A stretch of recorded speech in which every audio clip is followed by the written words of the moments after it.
Hola, ¿qué tal? Soy Sara Teinés y hoy vamos a hablar de lo que es pedagogía, lo que es educación como derecho, lo que es modelo institucional y lo que sería la infancia. ¿Qué es pedagogía?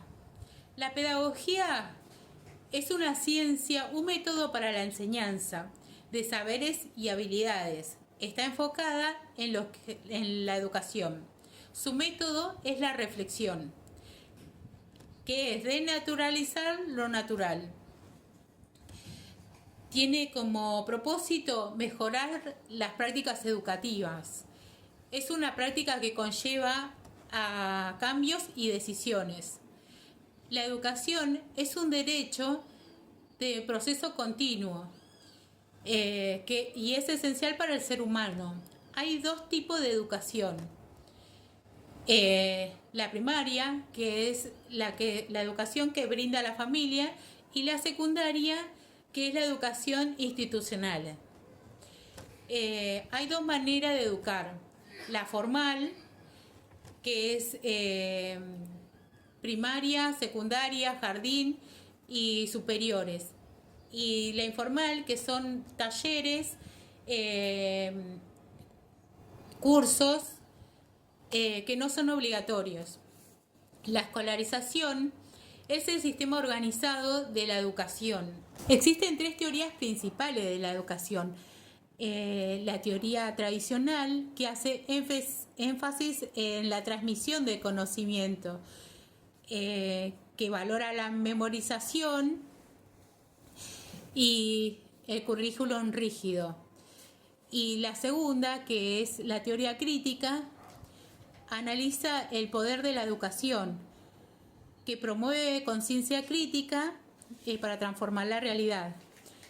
Y la teoría postcrítica, que reconoce la diversidad de experiencia, que reflexiona sobre el lenguaje y la toma de decisiones.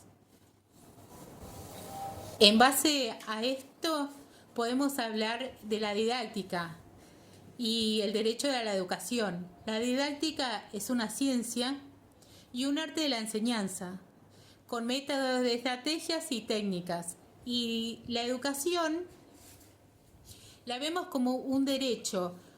No siempre fue un derecho. Esto se estableció progresivamente.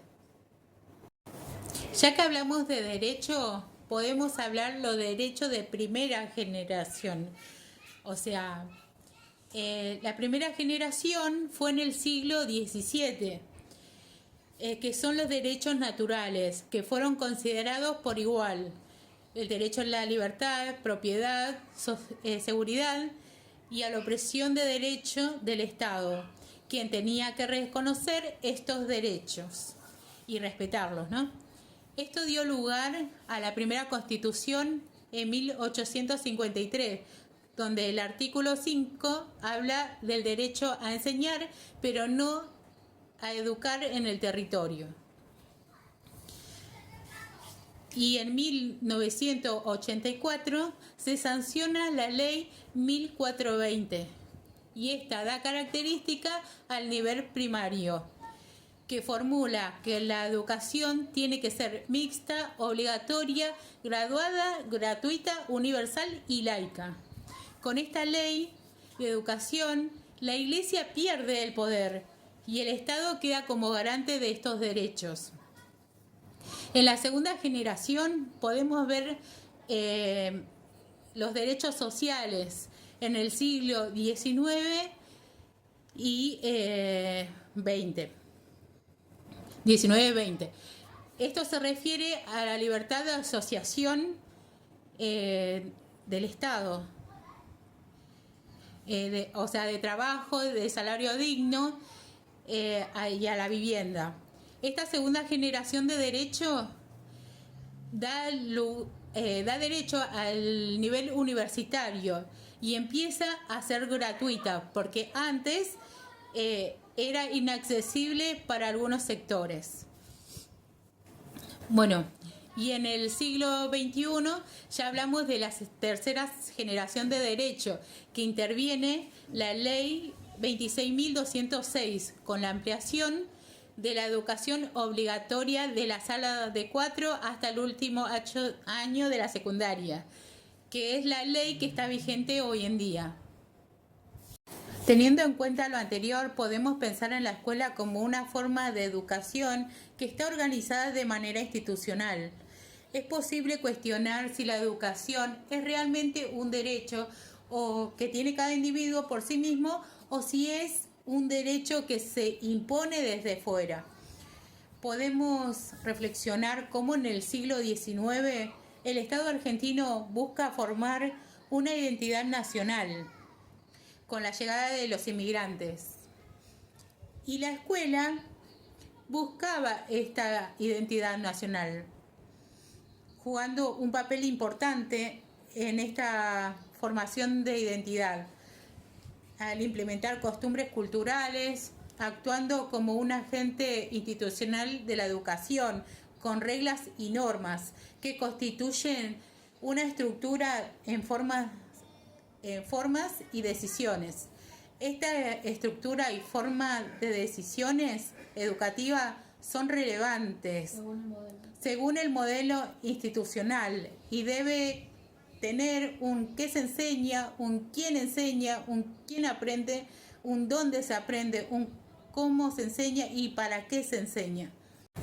A partir del siglo XIX aparece la escuela moderna, que son producto de la revolución burguesa, iniciada por los campesinos que vivían bajo una monarquía.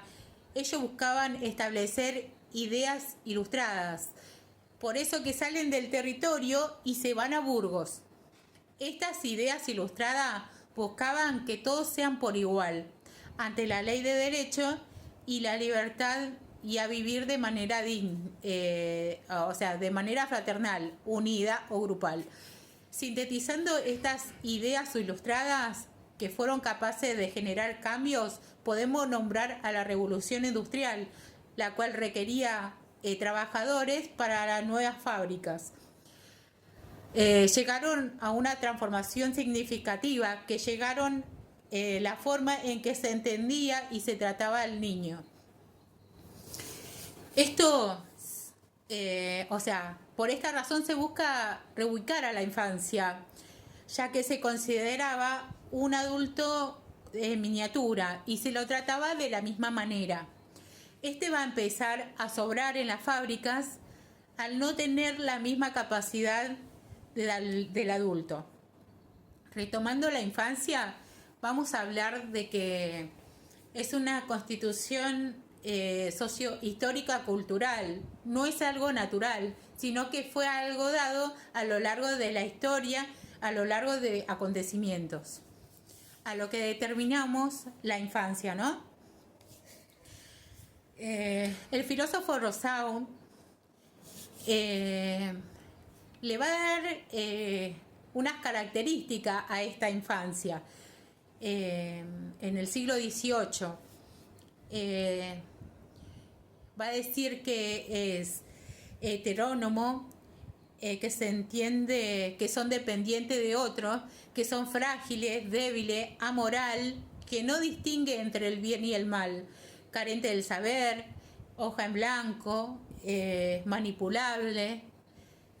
Teniendo en cuenta que este niño es carente del saber, va a surgir la escuela moderna en el siglo XIX, que esta va a buscar satisfacer las necesidades del niño. Entonces va a ingresar un niño con estas características, débil, frágil, carente del saber, y va a salir un trabajador, un ciudadano. A esto se lo denomina infancia completa. Este niño dentro de la escuela, como ya habíamos mencionado, es el alumno. Y la pedagogía es una ciencia de la educación. Va a buscar justificar su existencia, por decir. Y va a tomar como sujeto de estudio al rol del alumno.